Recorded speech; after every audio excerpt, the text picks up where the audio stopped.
In this video, I want to show you how to replace the maintenance box of your Epson EcoTank ET-2980. So let's get started.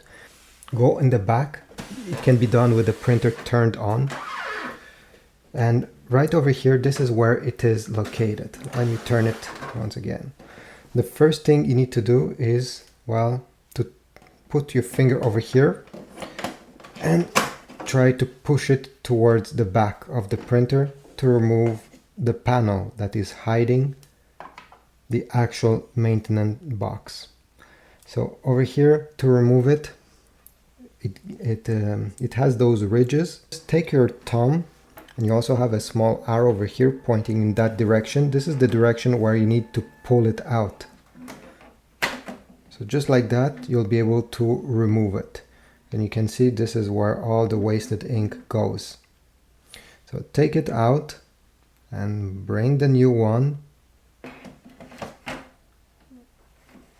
Align the new one, and now you just have to push it with your thumb until it goes in. You won't hear any click, alright? It's quite subtle, but you'll know that everything is alright once you see those two arrows, one facing another. Then you just need to put back the cap. Over here on the front, if you get the message maintenance box not installed, press OK, and then you need to select complete.